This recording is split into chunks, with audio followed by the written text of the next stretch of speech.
Hello students, आज हम फिर से एक नया टॉपिक लेके आए हैं चैप्टर 6 का, जिसका टाइटल है टाइप्स ऑफ केमिकल रिएक्शंस। ठीक है, ध्यान दीजिएगा। आज हम डिस्कस करेंगे कुछ मेन रिएक्शंस के टाइप के बारे में। तो सबसे पहली रिएक्शन है एडिशन रिएक्शन। कौन सी? Addition reaction. एडिशन मतलब वर्ड होता है ऐड, मतलब टू ऐड समथिंग। जब रिएक्शन में कुछ केमिकल कंपाउंड जुड़ते हैं तो उसे हम एडिशन रिएक्शन कहते हैं। जैसे जब ए और बी माने कि जो रिएक्टेंट्स हैं, जब ये दोनों जुड़ जाते हैं तो एक सी बाई प्रोडक्ट बनता है। मतलब ए और बी के कंबाइन होने से सी का फॉर्मेशन होता है, इसीलिए इसे हम एडिशन रिएक्शन कहते हैं। इसके कुछ एग्जांपल्स हैं, जैसे C+O2 के जुड़ने से CO2 बनेगा। मैग्नीशियम और ऑक्सीजन जुड़ेंगे तो मैग्नीशियम ऑक्साइड बनेगा। ऐसे ये CH2 एक एथीन नाम का कंपाउंड होता है जो ऑर्गेनिक कंपाउंड है। इसमें हाइड्रोजन जुड़ जाती है, तो हाइड्रोजन को दिखाया है, एक हाइड्रोजन का एटम इस एंड पे जुड़ेगा और दूसरा वाला इस एंड पे जुड़ेगा। तो इस प्रकार ये CH2 से क्या बन जाएगा? CH3, एक हाइड्रोजन ऐड होने के बाद। ठीक है, तो इसका नाम हो जाएगा इथेन। क्या हो जाएगा? इथेन। ये पहले इथीन था, ये इथेन हो जाएगा। अब इनका डिफरेंस हम बाद में बताएंगे नेक्स्ट चैप्टर में। सेकेंड क्या है? Replacement reaction. ऐसी रिएक्शन जिसमें कोई एलिमेंट किसी दूसरे एलिमेंट को रिएक्ट कर इससे पहले उससे अपनी जगह से हटा देता है। उसके लिए ज़रूरी है कि उस रिएक्शन में ज़्यादा एक्टिविटी होनी चाहिए। तो हम बोलेंगे कि वो केमिकल रिएक्शन जिसमें कोई ज़्यादा रिएक्टिव एलिमेंट किसी कम रिएक्टिव को अपनी जगह से हटा दे।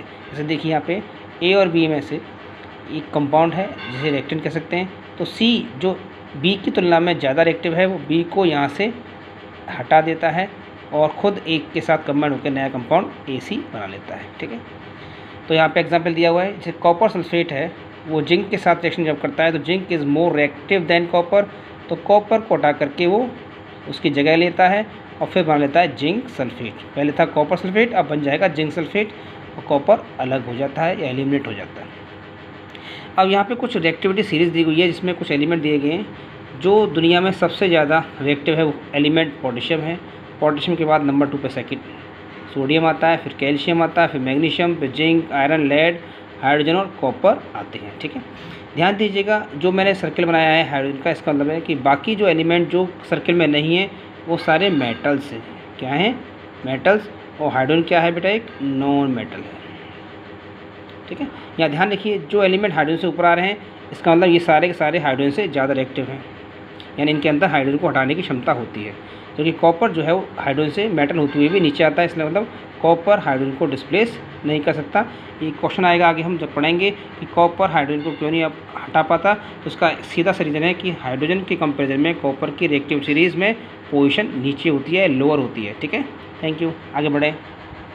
थर्ड टाइप है केमिकल रिएक्शन का डबल डिस्प्लेसमेंट। अभी हम पढ़ रहे थे सिंगल डिस्प्लेसमेंट, अब है डबल डिस्प्लेसमेंट, यानी कि ऐसे कंपाउंड जो आपस में कुछ एलिमेंट्स का या आयन का एक्सचेंज करते हैं उसे हम डबल डिस्प्लेसमेंट कहते हैं। देखिए यहाँ पे जैसे ए और बी कंपाउंड C और D के साथ रिएक्ट करता है तो A के साथ D जुड़ जाता है और B के साथ C जुड़ जाता है, तो आपस में अपने एलिमेंट्स का एक्सचेंज कर देते हैं। इसी को डबल डिस्प्लेसमेंट कहते हैं कि ये डिस्प्लेसमेंट 2 बार होता है, एक बार इधर एक बार इधर। ठीक है, ध्यान दीजिए, एक एग्जांपल है, कॉपर सल्फेट की रिएक्शन जब सोडियम हाइड्रोक्साइड से कराते हैं तो सोडियम जो है सल्फेट से जुड़ जाता है और कॉपर जो है वो हाइड्रोक्साइड से जुड़ जाता है, इसलिए बनता है CuSO4, एक कॉपर हाइड्रोक्साइड और एक सोडियम सल्फेट। ठीक है, तो एलिमेंट या आयन के चेंज होने से प्रोडक्ट भी 2 अलग अलग प्राप्त होते हैं।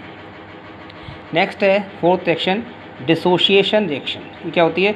जब कोई एलिमेंट टूटता है तो उसे हम डिसोशिएशन कहते हैं और जुड़ना एडिशन कहलाता है। तो इसमें ए और बी के टूटने से ए और बी अलग हो जाते हैं, तो ये एग्जांपल है डिसोशिएशन का। लेकिन याद रखें, डिसोशिएशन करने के लिए या किसी एलिमेंट को ब्रेक करने के लिए हमें एनर्जी की आवश्यकता होती है और एनर्जी 3 फॉर्म में अवेलेबल होती है। एक तो इलेक्ट्रिसिटी के फॉर्म में, या दूसरा हीट के फॉर्म में, और तीसरा सनलाइट या फोटोलाइट के रूप में। तो जैसी केमिकल रिएक्शन हम यूज़ करेंगे उसी के हिसाब से इस केमिकल रिएक्शन का नाम हो जाएगा। जैसे पहला है इलेक्ट्रोलाइसिस, यानी ऐसा डिसोशिएशन रिएक्शन इसमें इलेक्ट्रिसिटी के द्वारा किसी एलिमेंट को 2 या 2 से अधिक कंटेंट में तोड़ा जाता है। जैसे NaCl जो नमक होता है, यहाँ लिखा हुआ AQ, एक मतलब एक्वस सॉल्यूशन, पानी में घुला हुआ नमक का सॉल्यूशन NaCl एक्वस से या AQ से दर्शाया जाता है।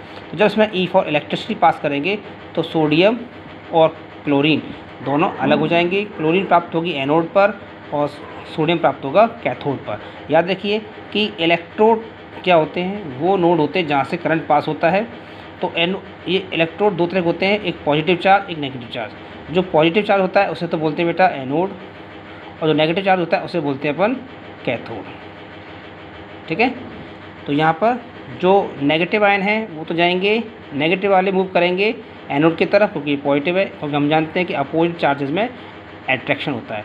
और जो नेगेटिव चार्ज तो जाएंगे एनोड पर और पॉजिटिव चार्ज जाएंगे कैथोड पर। ठीक है बेटा, याद रखिएगा कि हम नेगेटिव आयन को तो कहते हैं एनायन, क्या बोलते हैं एनायन, और पॉजिटिव आयन को बोलते हैं कैटायन। तो आप इस तरह भी समझ सकते हैं कि जहाँ पर एनायन जाते हैं उसे एनोड कहा जाता है, क्या कहते हैं एनोड, और जहाँ पर कैथायन जाते हैं उसे कैथोड कहते हैं। ठीक है, आगे देखिएगा, दूसरा एक्शन है थर्मल डिकम्पोजिशन। थर्मल मतलब होता है हीट, थर्मामीटर जैसे वर्ड होता है थर्मामीटर, हीट को मेजर करने वाला इंस्ट्रूमेंट। तो जैसे ही ये KCaCO3 ये कैल्शियम कार्बोनेट नाम का एक कंपाउंड है और ये ट्रायंगुलर शेप क्या है, ये हीट को शो करता है, हीट को मतलब गर्म करने को। तो जब कैल्शियम कार्बोनेट को हम हीट करते हैं तो ये दो कंटेंट में कैल्शियम हाइड्रोक्साइड CaO + CO2 में टूट जाता है और एरो बनाता है कि इस केमिकल एक्शन में CO2 एलिमिनेट होती है जो गैस के फॉर्म में बाहर निकल जाती है। नेक्स्ट है फोटोलाइसिस। फोटो मतलब है, लाइसिस मतलब डिकम्पोजिशन टूटना, और फोटो मतलब सनलाइट। सनलाइट की प्रेजेंस में कोई रिएक्शन टूटती है, इस कंपाउंड को तोड़ा जाता है तो कहलाते हैं फोटोलाइसिस।